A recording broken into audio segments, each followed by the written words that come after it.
حضرت یونس علیہ السلام اللہ کے 1,24,000 انبیاء میں سے ایک ہیں۔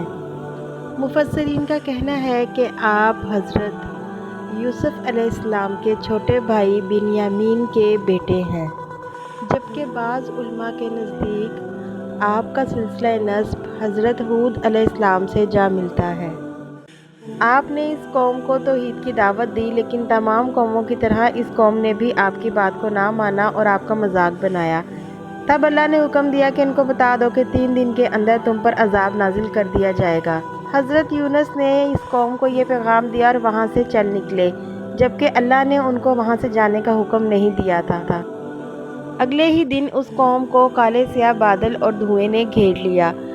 جب اس قوم نے دیکھا کہ واقعی ہم پر اللہ کی طرف سے کوئی عذاب نازل ہو رہا ہے، تو انہوں نے فوراً اپنے آپ کو اس عذاب سے بچانے کے لیے اللہ سے توبہ کرنا شروع کر دی، تو اللہ نے ان سے عذاب دور کر لیا۔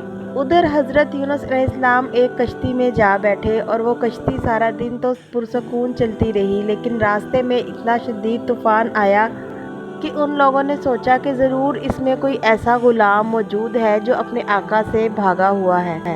اپنے عقیدے کے مطابق اپنی جان بچانے کے لیے انہوں نے حضرت یونس علیہ السلام کو کشتی سے سمندر میں پھینک دیا۔ جیسے ہی آپ پانی میں گرے تو ایک بہت بڑی مچھلی نے آپ کو نگل لیا، کیونکہ اس کو اللہ نے ایسا کرنے کا حکم دیا تھا۔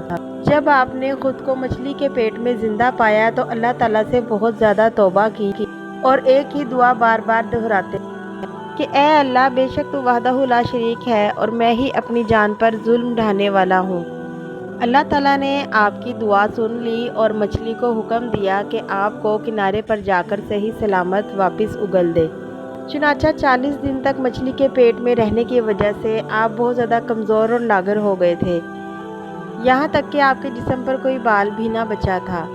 تب اللہ تعالیٰ نے اس جگہ پر ایک کدو کی بیل اگا دی، تو آپ نے وہاں پر ایک چھوٹی سی جھونپڑی بنائی اور اس کے سائے میں بیٹھ کر قیام کیا۔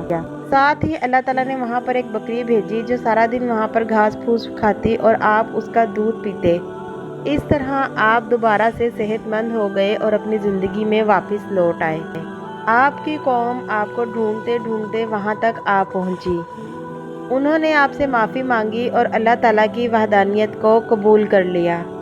جب حضرت یونس علیہ السلام نے دیکھا کہ ان کی قوم اپنے کیے پر نادم ہے، تو انہوں نے بھی اپنی قوم کو معاف کر دیا اور آپ اپنی قوم کے ساتھ ہی واپس اسی بستی میں چلے گئے۔